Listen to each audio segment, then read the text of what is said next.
नमस्कार, आप देख रहे हैं न्यूज़ 18 का डिजिटल प्लेटफॉर्म और मैं हूं आपके साथ श्रुति श्रीवास्तव। आज का ये पॉडकास्ट बेहद ही ज़्यादा महत्वपूर्ण इसलिए है क्योंकि दीपावली आने वाली है और दीपावली के पहले धनतेरस आता है।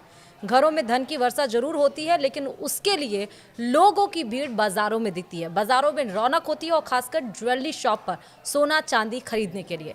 लेकिन इस बार लोग यानी बाजार में रौनक कम दिखाई दे रही है क्योंकि सोने चांदी के दाम इतने महंगे हो रहे हैं कि हर कोई हैरान है। हर एक हफ्ते में आप देखिए तो सोने चांदी के दाम बढ़ते जा रहे हैं। इंडियन बुलियन ज्वेलर्स एसोसिएशन यानी कि IBJI के मुताबिक अगर हम बात करें तो एक हफ्ते में 4,571 रुपया सोना का बढ़ गया है और मौजूदा अगर अभी देखें तो 1,21,000 समथिंग सोने का रेट, 1,21,525 इतना सोने का रेट चल रहा है। यहाँ तक कि लोग अपनी शादी को भी कैंसिल कर रहे हैं। लोग मार्केट में जाने से कतरा रहे हैं कि सोना खरीदे तो खरीदें, पहने तो पहने कैसे, क्योंकि अगर भारतीय घरों की हम बात करें तो रीति रिवाजों में, शादी में हर जगह सोना चलता है, इसीलिए सोना खरीदना भी ज़रूरी है। और एक कितना गंभीर विषय है, कितना गंभीर मुद्दा है कि लोग अपनी शादी तक कैंसिल कर दे रहे हैं। धनतेरस में लोग जाने से बाजार में कतरा रहे हैं क्योंकि उनकी जेब अलाउ नहीं कर रही है कि वो सोना खरीदे। तो आखिरकार सोना इतना क्यों बढ़ रहा है? क्या सोने में इस समय इन्वेस्टमेंट करना सही है? आखिर सोने का दाम कहाँ तक पहुँचेगा? ये तमाम सवाल लोगों के जहन में चल रहे हैं। और हम अगर आपको बताएं तो पिछले साल धनतेरस से इस बार धनतेरस 2025 में सोने में 4 गुना इजाफा हुआ है। आखिर ऐसा क्यों है? यही सब समझने के लिए इस पॉडकास्ट में हमारे साथ हैं प्रोफेसर अमन अग्रवाल जी, जो कि डायरेक्टर है of Indian institute of finance के डायरेक्टर हैं। बहुत स्वागत है सर आपका इस बेहद ही इंपॉर्टेंट महत्वपूर्ण पॉडकास्ट में कि आखिरकार सोना इतना तेजी से उसके दाम क्यों बढ़ रहे हैं, इसके पीछे के कारण क्या है, कब तक ये बढ़ेंगे, कितने तक बढ़ेंगे, कब डाउन होगा और आखिरकार क्या इस समय इन्वेस्टमेंट करना सही है कि नहीं। और जैसा मैंने अपने इंट्रोडक्शन में कहा कि पिछले धनतेरस के हिसाब से इस बार धनतेरस में 4 गुना इजाफा हुआ है। देखिए, जो सोना है हिंदुस्तान को अगर लेके चलें तो ट्रेडिशनली हिंदुस्तान बहुत ज़्यादा कंज्यूम करता है। हिंदुस्तान में हम माने तो सिर्फ हिंदुस्तान सरकार नहीं, रिजर्व बैंक नहीं, पर आम आदमी ज्वेलरी के फॉर्म में सबसे ज़्यादा कंज्यूम करता है। अगर हम वर्ल्ड के अंदर देखें, हिंदुस्तान के बाद चाइना आता है जो सबसे ज़्यादा गोल्ड कंज्यूम करता है।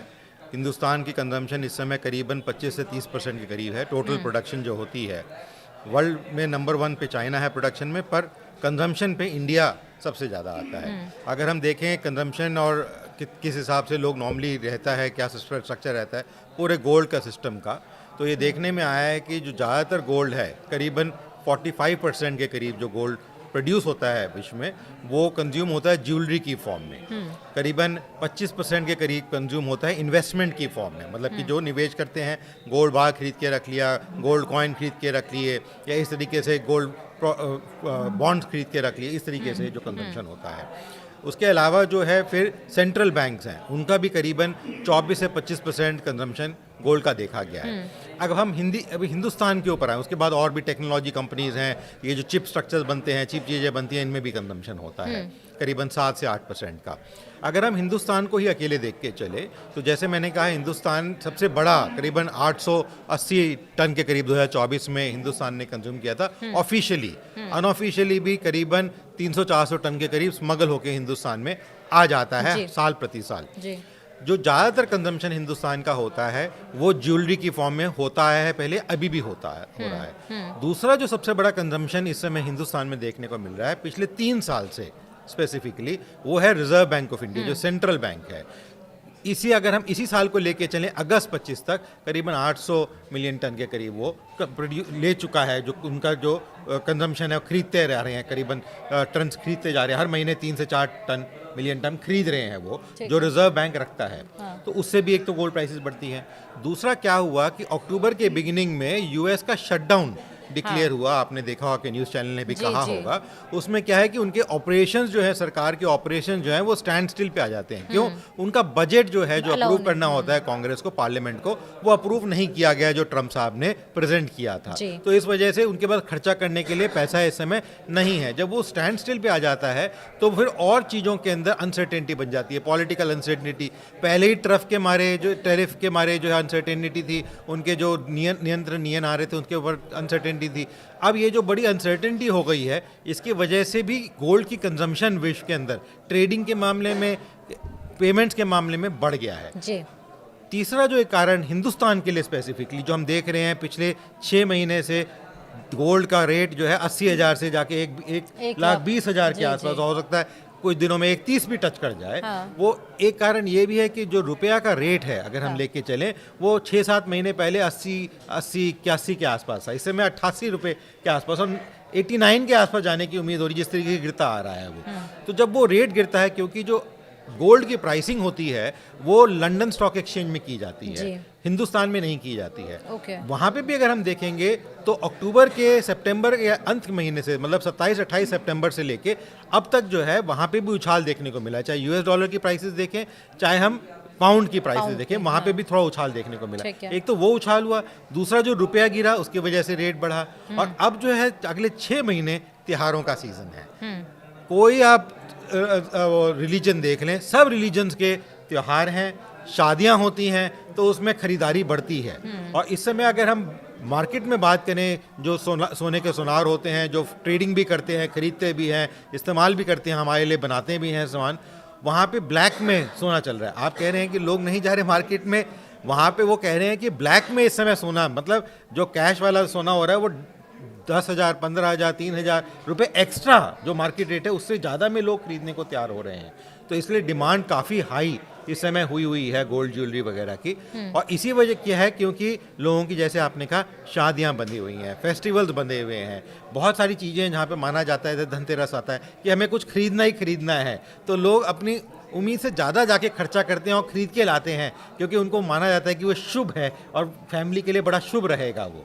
तो इस वजह से काफ़ी सारे त्यौहार हैं जहाँ पे आप देखेंगे खरीदना हो रहा है, और इसकी ये 3-4 कारण है जिसकी वजह से हमें जो सोने में तेज़ी देखने को मिल रही है वो देखने को मिलेगी। और मेरे विचार से अगले 1-1.5-2 महीना ये तेज़ी और देखने को मिलेगी, उसके बाद थोड़ी गिरावट हो सकती है, क्योंकि दिसंबर के अंदर क्लोजिंग होती है अमेरिका और यूरोप के अंदर। वहाँ पे काफ़ी सारे जो कंपनियाँ होती हैं और इंस्टीट्यूशंस होती हैं जिन्होंने गोल्ड खरीद रखा होता है, अपनी बैलेंस शीट को थिक दिखाने के लिए उसको वो सेल करेंगे, मार्केट में डालेंगे, तो वहाँ पे उस समय गिरावट देखने को मिल सकती है। ठीक है, लेकिन आपने देखिए दोनों बातों में थोड़ा सा मुझे अंतर, मैंने जो कहा था कि बाजार में रौनक नहीं है, वो मजबूरी, बस अब किसी की शादी पड़ गई है तो जाना ही पड़ेगा, शादी नहीं। लेकिन ये भी है सर, बहुत सारे ऐसे केसेस अभी हमने देखे, राजस्थान में एक ने शादी कैंसिल कर दिया, बिल्कुल, तो उसका इफेक्ट भी, प्रभाव भी पड़ रहा है। आप बिल्कुल ठीक कह रहे हैं, ये चीज़ों का प्रभाव जरूर पड़ता है, पर देखिए हर एक शादी के अंदर बजट हिल जाता है। आप 2 लाख तक खरीदने जा रहे हैं, अब 1,21,000 का अगर सोना है समथिंग 20, तो आपका बजट तो उससे बहुत हाई चला गया। नहीं, आप बिल्कुल ठीक कह रही हैं, पर देखिए कोई भी जो शादी का बजट होता है वो ये देख के नहीं होता कि मेरे को 1 तोला सोना देना है, या 1 किलो सोना देना है, या 1.5 किलो सोना देना है, या 100 ग्राम सोना देना है। ऐसे नहीं होता है कोई बजट शादी का। शादी का बजट होता है कि मेरे को 5 लाख रुपए खर्च करने हैं, 50 लाख रुपए खर्च करने हैं, 1 करोड़ खर्च करना है, 5 करोड़ खर्च करना है साल शादी के ऊपर। उस हिसाब से आदमी खरीदारी करता है। तो ये कहना कि शादियां इस वजह से आगे नहीं हो सकता है, क्योंकि आजकल जो लड़का लड़की है वो अपनी फैमिली को, ग्रोथ को देखते, फाइनेंसेस को देखते हुए, कितना मेरे पास आएगा उसको भी मद्देनजर रखते हुए डिसीजन लेते हैं कि हम इसको बाद में शिफ्ट कर देते हैं, अभी ना करके। क्योंकि सिर्फ एक सोना ही नहीं, सारी चीज़ों में आप होटल के खर्चे देखिए, होटल के रहन सहन का, आने जाने का जो है वो चीज़ें बढ़ रही हैं। क्योंकि अभी पिछले 1-1.5 महीने में सारे हिंदुस्तान के अंदर जहाँ जहाँ नदियाँ हैं वहाँ पे बहुत पानी आया हुआ था, आपने देखा सब जगह पानी भर रहा था, बहुत सारी चीज़ें डिस्ट्रॉय हुई हैं। तो इस वजह से जो है रेट जो है काफ़ी ज़्यादा ऊपर बढ़े हुए हैं हर एक चीज़ के। तो वो भी एक कारण रह सकता है, ये नहीं कहेंगे सिर्फ एक सोना ही एक कारण है। बिकॉज जैसे मैंने बताया, जो बजट होता है वो रुपयों के अंदर तय किया जाता है। वो ये नहीं किया जाता कि मैं 100 ग्राम सोना लूँगा, या 10 ग्राम सोना लूँगा, या 1 किलो सोना लूँगा। मतलब आपके कहने का मतलब है कि जो रेट बढ़ रहे हैं गोल्ड के, उसके कुछ फैक्टर्स है, जैसे जियोपॉलिटिकल फैक्टर्स हो गए, अमेरिका का टैरिफ वॉर हो गया, रशिया यूक्रेन वॉर हो गया, अमेरिका का टैरिफ वॉर की जगह शटडाउन जो उनका है वो ज्यादा मेजर एक कंट्रीब्यूशन रहा है। शटडाउन जो हो गया। और दूसरा ये कि हमारी डिमांड जो बहुत ज्यादा बढ़ रही है, जिस वजह से मार्केट, सेंट्रल बैंक हमारा कभी की जो चेन है वो डिमांड एंड सप्लाई वाला चेन है, जिस वजह से। लेकिन सर अगर हम 9 महीने की बात करें तो मेरे पास आंकड़े हैं, वो 45,363 रुपए बढ़ चुके हैं 9 महीने में। इतना बिल्कुल। सोना बढ़ा है। बिल्कुल। ये आप कह रहे हैं दिसंबर के बाद जैसे क्लोजिंग होगी अमेरिका और उसमें, उसके बाद सोने के दाम कम होंगे, तो इसके पीछे के यही फैक्टर्स अगर हम मार्केट स्ट्रैटेजी को देखें तो फिर ये एनालिसिस कहाँ तक, क्या अगले साल भी हम इसको देखिए देख सकते हैं? जी, इसके ऊपर डिपेंड करेगा कि अब जैसे जो शटडाउन हुआ है अमेरिका के अंदर, जहाँ पे उनका बजट पास नहीं हुआ, ये कितने दिन चलता है। जब हम देखें कि ट्रम्प का पिछला जो काल था उसमें भी एक शटडाउन हुआ था, वो 35 से 38 दिन चला था। अगर हम लेके चलें कि 1 महीने के करीब जैसे पहले रहा 1-1.5 महीना चलता है, और ट्रम्प जो है कुछ मेंबर पार्लियामेंट को अपने साथ लाके उसको अप्रूव करवा लेता है, तो आप देखेंगे फर्क आएगा। क्योंकि जब पेमेंट करनी होती है वो किस फॉर्म में पेमेंट लें।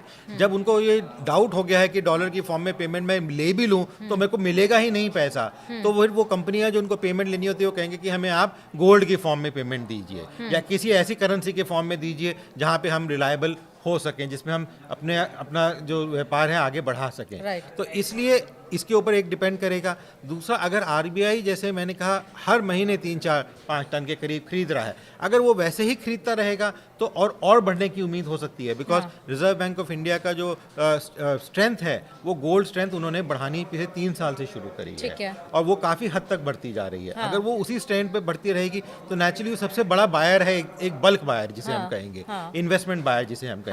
उसका तथ्य इससे नहीं है कि वो उसने यूज़ करना है या कहीं दिखाना है या कुछ कंजम्पशन करना है, उसका सिर्फ एक इन्वेस्ट करके सिक्योरिटी बढ़ाने के लिए है हिंदुस्तान के लिए। तो वो एक जो तथ्य बढ़ रहा है, अगर वो उसी रेट से बढ़ता रहेगा तो मेरे विचार में कहीं गिरावट देखने को नहीं। पर जो क्लोजिंग होती है वो दिसंबर के अंदर दूसरे और तीसरे हफ्ते के अंदर देखने को मिल जाती है, मतलब बीच में हमें महीने को मिल जाएगी। तो दूसरे तीसरे हफ्ते में दिसंबर के हमें फॉल होता हुआ देखने को जरूर मिलेगा। ठीक है, तो अभी आपके हिसाब से अकॉर्डिंग टू यू अभी क्या करना चाहिए कंज्यूमर्स को, कि खरीदना चाहिए या नहीं खरीदना चाहिए? अगर खरीदना भी चाहिए तो कितना खरीदना चाहिए?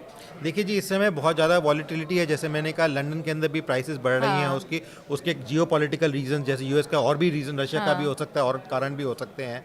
तो वो एक कारण जो बन के आ रहे हैं, उसके मद्देनजर रखते हुए जब इतनी ज़्यादा वॉलीटिलिटी होती है, अगर आपके पास बहुत ज़्यादा पैसा है खेलने के लिए तो आप ज़रूर इन्वेस्ट करें। अगर बहुत ज़्यादा नहीं है तो थोड़ा आप अभी सहनशीलता रखिए, थोड़ा आगे देखिए क्या होता है। दूसरी चीज़ ये है कि जिसको ज़रूरत है उसको तो ज़रूरत का खरीदना ही पड़ेगा। शादी करनी है, किसी को देना है, या ये त्योहारों का हिसाब देखना है कि कुछ लेके आना है, तो वो थोड़ा बहुत जो खरीदना चाहते हैं उसमें खरीदें और आगे बढ़ें। बिकॉज ज़िंदगी रुकती नहीं है, किसी भी रेट पे हो सोना। इन्वेस्टमेंट करना सही है?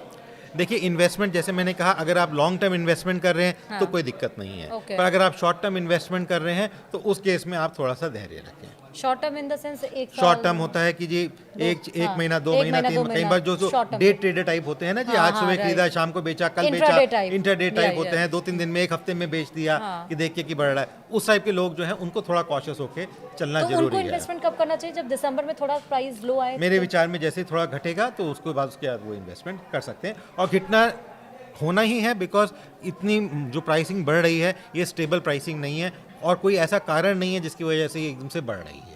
हिंदुस्तान में जरूर बढ़ेगी। जैसे मैंने कहा त्योहारों का समय है, शादियों का समय है, तो डिमांड बढ़ती है। और जैसे मैंने कहा जो गोल्ड के जो व्यापारी हैं वो कह रहे हैं कि इस समय तो ब्लैक में गोल्ड बढ़ रहा है, मतलब कि जो मार्केट रेट है उससे भी ज़्यादा लोग देने को तैयार हो रहे हैं।